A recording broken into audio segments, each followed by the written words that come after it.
නමෝ තස්ස භගවතෝ අරහතෝ සම්මා සම්බුද්දස්ස නමෝ තස්ස භගවතෝ අරහතෝ සම්මා සම්බුද්දස්ස නමෝ තස්ස භගවතෝ අරහතෝ සම්මා සම්බුද්දස්ස.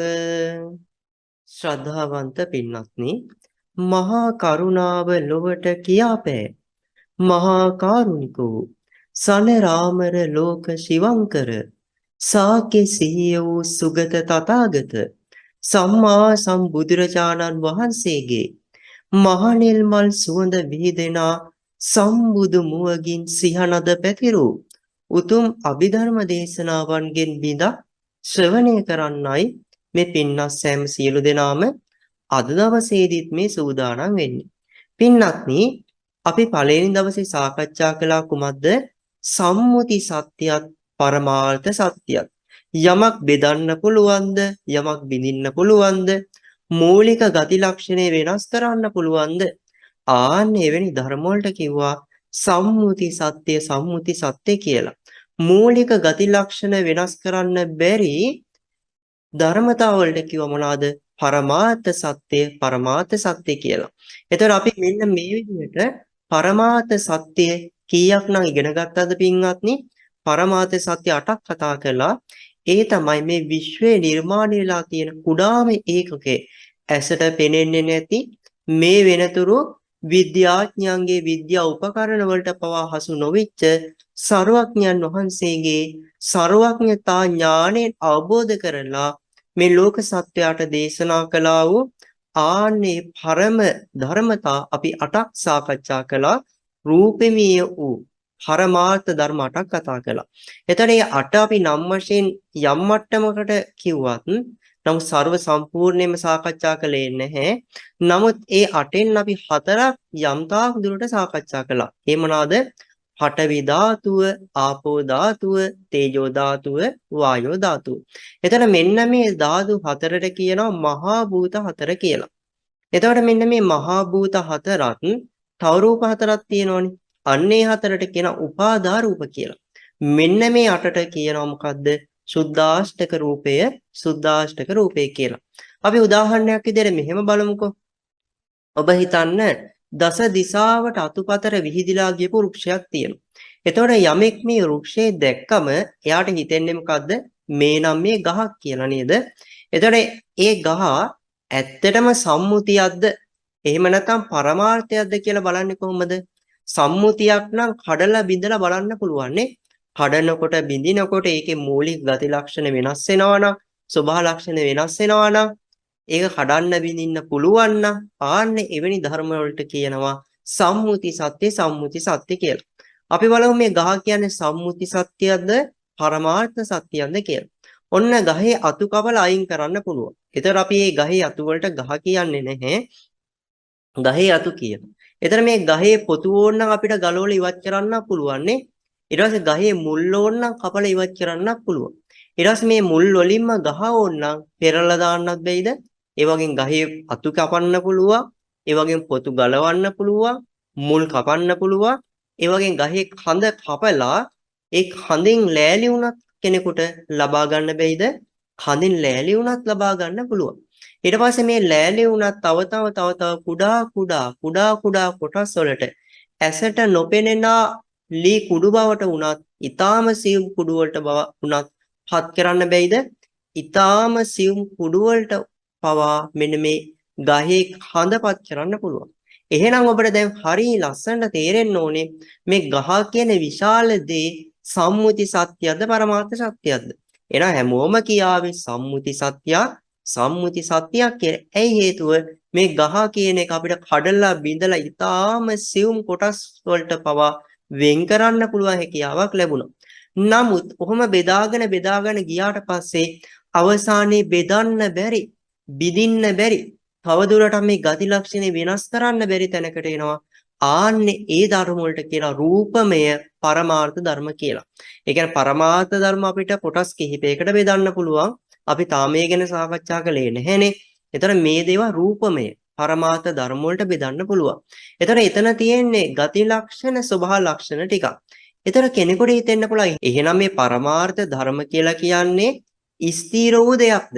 වෙනස් වෙන්නේ නැති දෙයක්ද? අනිත්‍ය දුක්ඛ අනාත්මයෙන් පෙළෙන්නේ නැති දෙයක්ද කියලා. පින්වත් එහෙම හිතුවොත් එයා සම්පූර්ණයෙන් මේ ධර්මතාවයේ වැරදියට ඉගෙන ගත්තු කෙනෙක්. මම ඔබට මෙන්න මෙහෙම කියන්නම්. එතකොට ඔබට මේ කාරණා තව දුරටත් ලස්සනට තේරුම් ගන්න පුළුවන් හැකියාවක් ලැබෙවි. ගහ කියන එක අපිට ගති ලක්ෂණ ස්වභාව ලක්ෂණ වෙනස් කරන්න පුළුවන් වුණානේ. ගහ කියන එක අපි අතු කැපුවා, ඊට පස්සේ පොතු ගැලෙව්වා, ගහේ ඊට පස්සේ මුල් ගැලෙව්වා, ගහේ කඳෙන් ඒ ලෑලි වෙන් කරගත්තා. ලෑලි වලින් ලී කුඩු බවට මේ ගහ සියුම් සියුම් කොටස් වලටපත් කරා. අන්තිමට ගහ කියන දෙයක් එතන නැත්තරම නැති වුණානේ. නමුත් මෙන්න මේ පරමාර්ථ ධර්ම ගත්තම යම් තැනක රූපයක් හටගනීද අන්නේ තැන පඨවි ධාතුව නැති කරන්න බෑ. පඨවි ධාතුව නැති කරලා ඒක වෙනත් ස්වභාවයකට පරිවර්තනය කරන්න බෑ. උදාහරණයක් විදිහට පඨවි ධාතුවක් ඇත්නම් ඒ ධාතුවේ අඩු වැඩිකම් අපිට දැනගන්න ලැබුණත් ඒ ධාතුව සම්පූර්ණයෙන් මේ විශ්වයෙන් නැති කරලා දාන්න. එහෙම නැත්නම් ඒ ධාතුව වෙනත් ධාතුවක් බවට පරිවර්තනය කරවන්න පුළුවන් හැකියාවක් නැහැ. තේජෝ ධාතුව ගත්තත් එහෙමයි. තේජෝ පඨවි කරන්න බෑ. පඨවි තේජෝ කරන්න බෑ. වායෝ ගත්තත් එහෙමයි. වායෝ නැති කරන්නත් බෑ. වායෝ වෙනත් ද්‍රව්‍යයක් බවට පරිවර්තනය කරන්නත් බෑ. ආපෝ කියන ධාතුවත් එහෙමයි. ආපෝ නැති කරන්න බෑ. අර ගහ හරියට නැති වුණා වගේ. එහෙම නැත්නම් ගහ පරිවර්තනය කරා වගේ ලී කුඩු වලට අන්න ඒ විදිහට වෙනත් දෙයකට පරිවර්තනය කරවන්නත් බෑ. අන්න ඒ නිසා තමයි පරමාර්ථ සත්‍ය කියලා භාග්‍යතුන් වහන්සේ අපිට විස්තර කරලා දීලා තියෙන්නේ. එහෙනම් මේ මූලික ගති ලක්ෂණය තුල, මූලික ස්වභාව ලක්ෂණය තුල, මේ විශ්වය නිර්මාණය වෙච්ච මූලික ඒකකය තුල පරමාර්ථ ධර්ම 8ක් තියෙනවා. මොනවාද? අපි 4ක් ඉගෙන ගත්තා. පඨවි ධාතුව ඉගෙන ගත්තා. මොකද්ද මේ පඨවි ධාතුව කියන්නේ? තද කර්කශ ගතියටයි පඨවි ධාතුව කියන්නේ. එහෙම නැත්නම් කෙනෙක් හිතාවි පඨවි කියන්නේ පස් වලට කියන නම. තේජෝ ධාතුව කියන්නේ මොකද්ද?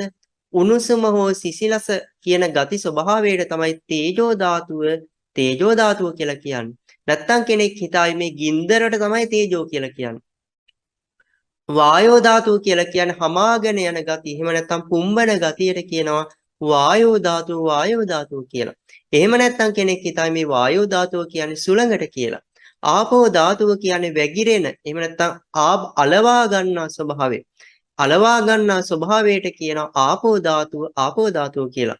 එතකොට හරියට දන්නේ නැති කෙනෙකුට හිතෙන්න පුළුවන් මේ ආපෝ ධාතුව කියන්නේ ජලයට කියලා. පින්නත් එහෙම නෙමෙයි. එතකොට කෙනෙක් කල්පනා කරાવી පඨවි ධාතුව කියන්නේ පස්වලට නම්. ඊට පස්සේ තේජෝ ධාතුව කියන්නේ ගින්දරට නම්.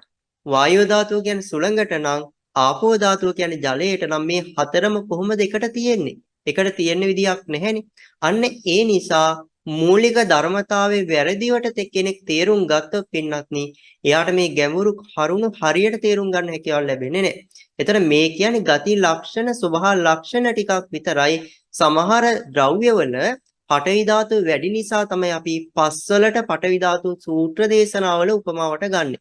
ඊට පස්සේ සමහර ධාතුවල සමහර ද්‍රව්‍යවල තේජෝ ධාතුව වැඩි නිසා සූත්‍ර දේශනාවල තේජෝ ධාතුව කියන තැන්වලදී අපි ගින්දර උපමාවට ගන්නවා. ඊට පස්සේ සමහර දේවල් වල වායෝ ධාතුව වැඩි, හරියට සුළඟ වගේ. අන්න ඒ නිසා වායෝ ධාතුව ගැන කියන සූත්‍ර දේශනාවල සුළඟ උපමාවට ගන්නවා. ඊට පස්සේ සමහර දේවල් වල ආපෝ ධාතුව වැඩි. අන්න ඒ නිසා ආපෝ ධාතු උදාහරණ පෙන්නන තැන්වලදී ජලයේ සූත්‍ර දේශනාවලදී ජලය අරගෙන පෙන්නනවා. එහෙම පෙන්නුවට එතන අනිත් ධාතු නැහැ කියන්න බෑ. මොකද හේතුව අපි පළවෙනි පාඩමේදී ලස්සනට ඒ ගැන සාකච්ඡා කළානේ. එහෙනම් දැන් අපි සූදානම් වෙන්නේ ඊතුරු පරමාර්ථ ධර්ම 4 සාකච්ඡා කරන්න. ඇත්තටම රූප පරමාර්ථ ධර්ම 8යි නෙමේ තියෙන්නේ. ඊට වඩා රූප පරමාර්ථ ධර්ම තියෙනවා. නමුත් දැන් අපි සාකච්ඡා කරන්නේ මේ විශ්වයේ නිර්මාණය වෙලා තියෙන කුඩාම ඒකකය ගැන. අපි කතා කළා පරමාර්ථ රූප ධර්ම 4ක් නේ. එහෙනම් දැන් ඊතුරු 4 කතා කරන්න සූදානම් වෙනවා. ඒ තමයි වර්ණ රූපය. අනිත් එක තමයි ගන්ධ රූපය. අනිත් එක තමයි රස රූපේ. අනිත් එක තමයි ඕජා රූපේ. මොකද්ද මේ වර්ණ රූපේ කියලා කියන්නේ? වර්ණය කියලා කියන්නේ ඇසට ගෝචර වෙන ස්වභාවයට කියන වර්ණ රූපය කියලා. දැන් උදාහරණයක් විදිහට ඔබ හිතන්න ඔබට විශාල මේ දෙයක් දකින්න ලැබෙනවා. ඔබේ ඇහැ ඉස්සරහා විශාල දෙයක් දකින්න ලැබෙනවා කියලා හිතන්න. උදාහරණයක් විදිහට අපි ගමුකෝ අර ගහම ගන්නකො. එතන ගහ දකින්නකොට අපිට ගහේ යම්කිසි වර්ණයක් දකින්න ලැබුණා නේ. නමුත් මේ ගහ කඩලා බිඳලා බලනකොට අපිට ඒ ගහ කියන දෙයක් ලැබුණේ නැති වුණත් ලී කුඩු වල පවා යම්කිසි වර්ණයක් අපිට දකින්න ලැබුණා. ඒ ලී කුඩු පවා තව කඩාගෙන බිඳගෙන ගිහිල්ලා ඇසට නොපෙනෙන තත්වයට දක්වා බිඳගෙන ගියත් පින්නත් මූලික ඒකකයේ තුල වර්ණය කියන පරමාර්ථ ධර්මයක් තියෙනවා. මූලික ඒකකයේ තුල ගහ කියන දෙයක් තිබෙන්නේ නැති නිසා තමයි ගහ කියන එක අපිට කඩන්න බිඳින්න පුළුවන් හැකියාව ලැබුණේ. නමුත් මූලික ඒකකයේ තුල වර්ණය කියන දේ තියෙන නිසා තමයි මොන විදිහට කැඩුවත් අවසානයේදී යම්කිසි වර්ණයක් මේ මූලික ඒකකයේ තුල තියෙන්නේ. වර්ණ ගත්තොත් සිය ගණන්, දහස් ගණන්, ලක්ෂ ගණන් මේ ලෝකයේ තියෙන්නේ. නමුත් මේ පරමාර්ථ වශයෙන් ගත්තොත් එක පරමාර්ථයක් විදිහට තමයි වර්ණය ගන්න. දැන් ওই මූලික ඒකක ගොඩක් ළඟින් පිහිටියට පස්සේනේ ඒ මේ පරමාර්ථ ධර්මයන් එකතු වෙච්ච ස්වභාවයට අපි ගහක් කියලා මනසින් ගන්නෙ. එතකොට මේ ගහේ තියෙන එක වර්ණයක් නෙමෙයි. වර්ණ සමුදායක එකතුවක් තමයි අපිට ගෝචර වෙන මට්ටමින් අපි මේ ගහේ වර්ණයේ විදිහට ගන්නෙ. නමුත් මොන විදිහට කඩාගෙන බිඳගෙන ගියත් මූලික ඒකකයේ තුලත් යම්කිසි වර්ණයක් තියෙනවා. එතකොට එහෙනම් මූලික ඒකකයේ තුලත් යම්කිසි පරමාර්ථ ධර්මයක් තියෙනවා. වර්ණය කියන පරමාර්ථ ධර්මයක්. ඊගාවට වර්ණය කියන පරමාර්ථ ධර්මය අපි යම් මට්ටමකට සාකච්ඡා කළා. ඊගාට ගන්ධේ. ඔන්න ඔබ හිතන්න යම්කිසි මලක් තියෙනවා කියලා. සුවඳවත් මලක්. එතකොට මෙන්න මේ සුවඳවත් මල කියන එක සම්මුතියක්ද පරමාර්ථයක්ද කියලා කොහොමද අපි බලන්නේ? සම්මුතියක් නම් කඩන්න බිඳින්න පුළුවන් නේද? ඔන්න මල අරගෙන කෙනෙක් මල වේලනවා. වේලලා ඉවරලා මල කුඩු කරනවා. මල කුඩු කරලා ඉවරලා නමුත් එයා සුවඳ වර්ගයක් මේ මලෙන් නිෂ්පාදනය කරනවා. නමුත් අර මූලික මල කියන දේ නැති වුණත් අර සම්මුතිය නැති වුණත් ඒ මලේ සුවඳ කියන දේ යම් මට්ටමකට අපිට දැනගන්න පුළුවන්. එතන මේ මලේ සුවඳ කියන දේ මල නැති වුණාට නැති නොඋනේ ඇයි මල හැදිලා තිබ්බ මූලික ඒකකයේ තුල සුවඳ කියන පරමාර්ථ ධර්මයේ තිබ්බ නිසා. එතන කෙනෙකුට හිතෙන්න පුළුවන් සම්මුතිය නිර්මාණය වෙන්නේ පරමාර්ථයෙන්ද කියලා. එහෙම ගත්තොත් වැරදි. මේක සියුම් කාරණාවක්. අපි පස්සේ වෙනම විස්තර කරන්නම්. මම ආයෙමත් කියනවා මේ පරමාර්ථ ධර්ම 8කින් හැදිච්ච ධර්මයට අපි කියන රූප කලාපයක්. මේක හොඳට මතක තියාගන්න. පරමාර්ථ ධර්ම 8කගෙන් හැදිච්ච මූලික ඒකකයට අපි කියන රූප කලාපයක් කියලා. එතන මේ රූප කලාප සමහර රූප කලාප රූප 8කින් හැදිලා තියෙනවා. සමහර ඒවා ඊට වඩා වැඩි ගණනකින් නිර්මාණය වෙලා තියෙනවා. එතකොට මේ හැම දෙයකටම දෙන සාමාන්‍ය නම තමයි රූප කලාප. ඒ රූප කලාප පරමාර්ථ ධර්ම 8කින් නම් හැදිලා තියෙන්නේ. අන්න අපි කියනවා සුද්ධාෂ්ටක රූප කලාපයක් කියලා. මං හිතනවා පැහැදිලි ඇති කියලා. එහෙනම් මේ රූප කලාප ලක්ෂ ගණන් කෝටි ගණන් කරන්න බැරි තරම් එකතු වුණාම අන්න ඒ එකතු වෙච්ච දේ අපි යම්කිසි සංඥාවෙන් හැඩයක් දෙනවා. අන්නේ හැඩේ තමයි අපි ගහක් විදියට ගන්නෙ. එහෙම නැත්නම් මලක් විදියට ගන්නෙ. පරමාර්ථ එකතු වුණාට පස්සේ අපි මනසින් ගත්ත හැඩයට තමයි අපි මලක් කියලා හරි ගහක් හරි කියලා කියන්නේ. එතකොට ඇත්තටම තිබ්බේ පරමාර්ථ මේ ධර්ම ටිකක්. ඒක අපි සංඥාවෙන් ගත්තා මේ තියෙන්නේ ගහක් මේ තියෙන්නේ මලක් කියලා. එහෙනම් යම් මට්ටමකට තේරෙන්නේ නැති පරමාර්ථයන්ගෙන් ගහක් හැදිලා නැහැ. පරමාර්ථයන්ගෙන් මලක් හැදිලා නැහැ. ඒ පරමාර්ථයන්ගෙන් පිහිටීම අනුව තමයි අපි මේ ගහක්ය අපි මේ මලක්ය කියලා අපි හිතන්නේ. ඒතර පැහැදිලි ඇති මං කියන කාරණාව. හොඳයි ඊගාවට අපි සූදානම් වෙනවා. අපි දැන් සාකච්ඡා කළානේ මොනවාද වර්ණ රූපය ගැන කතා කරා, ගන්ධ රූපය ගැන කතා කළා. ඊගාට රස රූපේ. මොකද්ද මේ රස රූපේ කියන්නේ? රස රූපේ කියලා කියන්නේ දිවට දැනෙන ගති ලක්ෂණ, ස්වභාව ලක්ෂණ වලට කියනවා රස රූපේ කියලා. ඔබ හිතන්න ඔන්න ගස්ලබු ගෙඩියක් අපි ගමු උදාහරණයකට. ගොඩක් ගෙවල් වල ගස්ලබු ආහාරයට ගන්නවානේ. ඔන්න ගස්ලබු ගෙඩියක් කියලා කියන්නේ සම්මුතියක්ද පරමාර්ථයක්ද කියලා බලන්නයි අපි දැන් මේ සූදානම් වෙන්නේ. හොඳයි මේ සම්මුතිය කියන්නේ බෙදන්න පුළුවන්, බිඳින්න පුළුවන්. මූලික ගති ලක්ෂණේ වෙනස් කරන්න පුළුවන් ධර්මයක්නේ. හොඳයි ඔබ බලන්න මේ ගස්ලබු ගෙඩිය කපන්න බැයිද කියලා. කපන්න පුළුවන්. ඉස්සලම් පොතු අයින් කරලා ඊගාවට කෑලි කපලා ඇට අයින් කරාට පස්සේ ඔන්න අපිට මේක තව කෑලි වලට කපලා සම්පූර්ණ බෙන්ඩරයකට දාලා මෙන්න මේ ගස්ලබු බීම එකක් බවට පත් කරන්න පුළුවන්. එතකොට අපි ආපහු කල්පනා කළොත් මූලික අවස්ථාව ගැන. එහෙනම් මේ ගස් ලැබු ගෙඩියක් කියන එකක් දැන් තියෙනවද? දැන් තියෙන ගස් ලැබු වලින් හදපු බීම් එකක්. එහෙනම් මේ ගස් ලැබු ගෙඩිය කියන්නේ සම්මුතියක්ද පරමාර්ථයක්ද? එහෙනම් සම්මුති සත්‍යයක් නේ. එහෙනම් මේ ගස් ලැබු බීම් එක වුණත් අපිට තව දුරටත් බෙදාගෙන යන්න පුළුවන් නේ. නමුත් ඒ ගස් ලැබු ගෙඩියේ තිබ්බ යම් රසයක් ඊළඟ ගස් ලැබු බීම් එකෙත් අපිට යම් දැනෙන රසයක් නේ. ඒක තව බෙදාගෙන ගියත් රසය අඩු වැඩි වෙන්න පුළුවන්. නමුත් ඇත්තටම රසයක් තියෙනවා. අන්නේ පරමාර්ථ ධර්මයක් තියෙනවා රසය කියලා. අන්නේ එකයි ගස් ලැබු ගෙඩිය නැති වුණත් ගස් ලැබු බීම නැති වුණත් ඒ රසය කියන පරමාර්ථ ධර්මයේ विद्यमान වෙන්නේ. එහෙනම් මේ මූලික ඒකකයේ තුල රසය කියලා පරමාර්ථ ධර්මයක් තියෙනවා. අන්න ඒක තමයි රස රූපය කියලා අපි හඳුන්වන්නේ. එතන අපි කතා කළා රූප ධර්ම 7ක් නේද? පරමාර්ථ ධර්ම 7ක්. ඊකට 8 වෙනි එක අපි කතා කළා වර්ණ රූපේ කතා කළා, ගන්ධ රූපේ කතා කළා, රස රූපේ කතා කළා. ඊකට ඕජාව. මේ ඕජාව කියන එක විශේෂයෙන්ම අපි වෙනම සාකච්ඡා කරන්න ඕන පාඩමක්.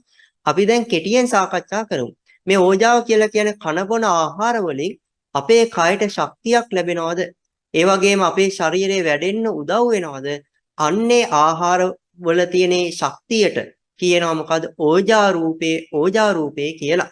ඒක ඇත්තටම සම්මුතියක් නෙමෙයි. ඒක සෑම ආහාරයකම මේ ඕජාව කියන එක තියෙනවා. සෑම ආහාරයක විතරක් නෙමෙයි සෑම ද්‍රව්‍යයකම මේ ඕජාව තියෙනවා. නමුත් මේ සෑම ද්‍රව්‍යයකම තියෙන ඕජාව මිනිස්යන්ට ගැලපෙනවා කියලා කියන්න බෑ. අන්න ඒ නිසා ඕජාව සෑම ධර්මයකම තිබ්බත් මිනිස්යන්ට ගැලපෙන ඕජාව මනුස්ස ශරීරයට ඇතුල් වුණාම තමයි අන්නේ තුලින් ශරීරයේ වර්ධනයටත් ශරීරයට අවශ්‍ය ශක්තියක් ලබා දෙන්න උපකාර වෙන්නේ. එහෙනම් අපි දැන් සාකච්ඡා කරන මොනවාද මේ සුද්ධාෂ්ටකයේ තුල තියෙන පරමාර්ථ ධර්මාට කියලා. පඨවි ධාතුව, ආපෝ ධාතුව, තේජෝ ධාතුව, වායෝ ධාතුව. ඊට පස්සේ අද අපි කතා කළා මොනවද? වර්ණ රූපේ, ගන්ධ රූපේ, රස රූපේ, ඕජා රූපේ. මෙන්න මේ අටට කියනවා මොකද්ද? සුද්ධාෂ්ටක රූපයක් කියලා. සුද්ධාෂ්ටක රූප කලාපයක්. මේ සාමාන්‍යයෙන් එකතුවකට කියන පරමාර්ථ ධර්මයන් එකතුවකට කියන රූප කලාපයක් කියලා. මෙතන තියෙන්නේ පරමාර්ථ ධර්ම 8ක් නිසා අන්නේ රූප කලාපයට නමක් දෙනවා සුද්ධාෂ්ටක රූප කලාපය කියලා. ඒ වගේම තව නමක් දෙනවා මේ ධර්ම වලට මොකද්ද? මේ අවිනිභෝග රූප. විනිභෝග රූප කියලා කියන ගලවන්න වෙන් කරන්න පුළුවන්. හැබැයි මෙතනින් 8 දෙනාගේ එක්කෙනෙක් හරි ගලවන්න පුළුවන් නම් වෙන් කරන්න පුළුවන් නම් විශ්වයේ කුඩාම ඒකකේ වෙන්නේ පරමාර්ථ ධර්ම 8 නෙමෙයිනේ. එහෙනම් මේ විශ්වයේ කුඩාම ඒකකේ පරමාර්ථ ධර්ම 8ක් වෙන්න නම් මේ 8 දෙනාගෙන් එක්කෙනෙක් ගලවන්න බෑ. එක්කෙනෙක් හරි කිහිප දෙනෙක් හරි ගලවලා ඉවත් කරන්න බෑ. අන්න ඒ නිසා මෙන්න මේ රූප 8ට කියනවා අවිනිභෝග රූප 8 කියලා. දැන් අපි සූදානම් වෙනවා මේ රූප 8න් කොහොමද මේ සාමාන්‍යයෙන් අපිට එදිනෙදා මේ දකින්න ලැබෙන ද්‍රව්‍යයක් අරගෙන මේ පරමාර්ථ ධර්ම 8ෙන්ද මේක නිර්මාණය වෙලා තියෙන්නේ කියලා බලන්න යන කාරණාවක් තමයි දැන් අපි මේ ලස්සනට සාකච්ඡා කරන්න සූදානම් වෙන්නේ. ඔබ හිතන්න ඔබලාගේ ගෙදරට ගොඩක් වෙලාවට ඇපල් වර්ග ගේනවනේ. දැන් අපි හිතමු මේ ඇපල් ගෙඩිය බෙහෙත් ගහපු නැති හොඳ ප්‍රණීත ඇපල් ගෙඩියක් කියලා. එතකොට ඔබට මේ ඇපල් ගෙඩිය දකින්නකොටම ඔබට මොකක්ද හිතෙන්නේ? අපි හිතමු මේ ඇපල් ගෙඩියක් දකින්නකොටම ඔබ සමහරක් විට මේ ඇපල් ගෙඩිය අල්ලනවානේ. එතකොට ඇපල් ගෙඩිය අල්ලනකොට අතට දැනෙන්නේ නැද්ද යම් මුදු ගතියක්? එහෙනම් මේ ඇපල් ගෙඩිය අල්ලනකොට අතට මුදු ගතියක් දැනනවා කියන්නේ ඒ කුමනනම් ධාතුවද? පඨවි ධාතුව නොවේද ඔබට අතට දැනුනේ. ඊට පස්සේ ඒ වගේම ඔබ ඔය ඇපල් ගෙඩිය අල්ලන් ඉන්නකොට ඔබගේ අතට සීතලක් දැනෙන්නේ නැද්ද? අන්න එහෙනම් ඒ මොන ධාතුවද? තේජෝ ධාතුව තමයි ඔබේ අතට දැනුනේ. එතන මේ අතට දැනුණා කියලා කියන්නේ මේ සම්මුති වශයෙන් දැන් මෙතන කියන්නේ පරමාර්ථ වශයෙන් ගත්තම ඇත්තටම අතක් කියලා එකකුත් නැහැ. අපි මේ දේශනාවට මේ ආරම්භයක් විදිහට මේ පවත්වාගෙන යන්නේ. ඒ නිසා ඇත්තටම අපි කියන්න ඕනේ මේ දේශනාව පවත්වන්නේ අභිධර්මයේ ගැන ඊතරම් දැනුමක් නැති අභිධර්මයේ ගැන ඉගෙන ගන්න අවශ්‍යයි හිතන අයටත් ප ဋ ාණ ධර්ම ඉගෙන ගන්න අයගේ මූලික අවශ්‍යතා මේ තේරුම් අරගෙන ඒගොල්ලොන්ගේ දැනුම වර්ධනය කිරීම සඳහා තමයි මේ උතුම් අභිධර්ම දේශනා පවත්වන්නේ. එහෙම නැතුව මේ ධර්මයේ ඉගෙනගත්තු කෙනෙකුට, ඒ කියන්නේ අභිධර්ම ඉගෙනගත්තු කෙනෙකුට කරන පන්තියක් නෙමෙයි. එහෙම අයට කරනවා නම් මීට වඩා ටිකක් ගැඹුරින් අපිට විස්තර කරන්න වෙනවා.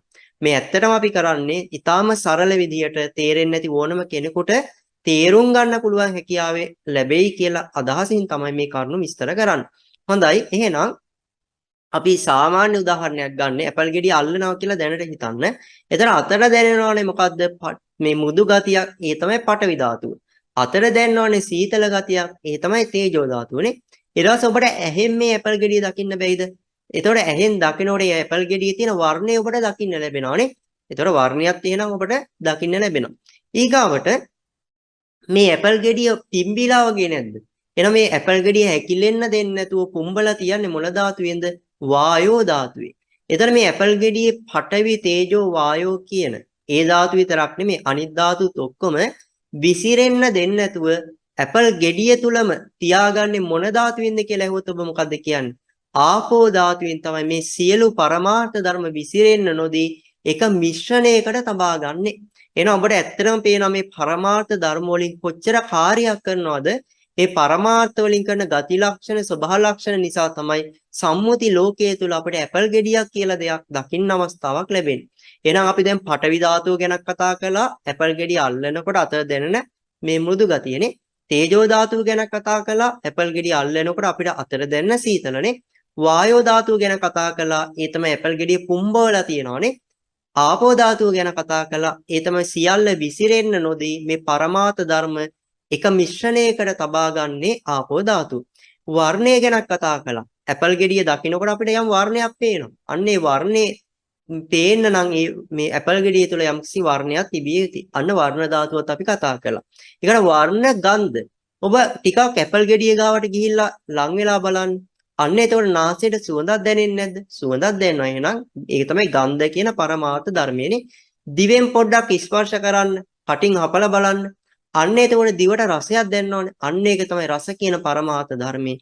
ඒ ඇපල් කෑල්ලක් තමන්ගේ ශරීරයට ගියාම මං කියන්නේ මේ බෙහෙත් ගහපු ඇපල් ගෙඩියක් ගැන නෙමෙයි. අපි මේ උදාහරණයේ විදිහට අපි හිතමු හොඳ පෝෂදායී ඇපල් ගෙඩියක් කියලා. ඔබ දැන් බඩගින්නේ ඉන්නවා ඇඟට හයියක් නැහැ. අන්න ඇපල් ගෙඩියක් කෑවට පස්සේ ඇඟට හයියක් ලැබෙනවනේ. අන්න ඒ ඕජා කියන රූපේ නිසා තමයි ඒ ඇපල් ගෙඩියේ තිබ්බ ඕජාව කියන පරමාර්ථය නිසා තමයි ශරීරයේ ශක්තිය ලැබුණේ. එහෙනම් බලන්න අපි කොච්චර ලස්සනට කිව්වද අපි එදිනෙදා භාවිතා කරන මේ ඇපල් ගෙඩියක් අරගෙන කොහොමද මේ පරමාර්ථ ධර්ම 8ම මේ තුල ක්‍රියාත්මක වෙන්නේ කියලා. එහෙනම් මම ආයෙමත් ඔබට කියනවා ඔබ අතින් අල්ලන ඇපල් ගෙඩියමද ඇහෙන් දකින්නේ. කෙනෙක් කියනවා මං අතින් අල්ලන ඇපල් ගෙඩියම තමයි ඇහෙන් දකින්නේ කියලා. නෑ පින්නත් ඇපල් ගෙඩිය ඔබට ඔක්කොම පරමාර්ථ ධර්ම අතින් අල්ලන්න බැහැනේ. ඔබ අතින් අල්ලනකොට ඔබට අතට දැනෙන්නේ පඨවි ධාතුවයි තේජෝ ධාතුවයි වායෝ ධාතුව කියන එකත් යම් මට්ටමකට දැනෙන්න පුළුවන්. නමුත් ආපෝ ධාතුව දැනෙන්නේ නැහැ. කෙනෙකුට ප්‍රශ්නේ ඇයි ආපෝ ධාතුව දැනෙන්නේ නැත්තේ කියලා. ඒ ගැන අපි වෙන දවසක විශේෂයෙන්ම සාකච්ඡා කරන්න බලාපොරොත්තු වෙනවා. නමුත් වර්ණය කියන එක අතට දැනගන්න බෑ. වර්ණය කියන එක දැනගන්නේ ඇහි පහළෙන සිතෙන්නේ. එහෙනම් වර්ණය අපි අතින් දැනගත්තේ නෑ. වර්ණය දැනගත් ඇහි පහළෙන සිතේ. එතකොට අපි අතින් අල්ලපු ඇපල් ගෙඩියමද අපේ දිවට දැනෙන්නේ කියලා ඇහුවොත් නෑ. අතින් අල්ලපු ඇපල් ගෙඩිය අපට අතට දැනුනේ පඨවි තේජෝ වායෝ වුණාට අපේ දිවට දැනුනේ රසය කියන පරමාර්ථයනේ. ඒ ඇපල් ගෙඩියේ අපේ නාසයට දැනෙච්ච මේ පරමාර්ථ ධර්මද අපේ දිවට දැනුනේ කියලා ඇහුවොත් නෑ. අපේ දිවට දැනුනේ රසය කියන පරමාර්ථ. එහෙනම් අපිට දැන් ලස්සනට පැහැදිලිව පේනවා අපි ඇහෙන් දකින ඇපල් ගෙඩියක් නෙමෙයි අතින් අල්ලලා තියෙන්නේ. අතින් අල්ලපු ඇපල් ගෙඩියක තියෙන පරමාර්ථ නෙමෙයි දිවට දැනලා තියෙන්නේ. දිවට දැනෙච්ච පරමාර්ථ ධර්ම නෙමෙයි ඇපල් ගෙඩිය අපේ නාසයට දැනලා තියෙන්නේ. අන්න ඒ නිසා තමයි ඔබ එදිනෙදා සමහර විට ඔබට ජීවිතයේ අත්දැකීම් ඇති. ඔබ සාමාන්‍ය අවස්ථාවක අපි හිතමු පුට් සිටි එකට ගිහිල්ලා පළතුරු ගන්න ගියා කියලා.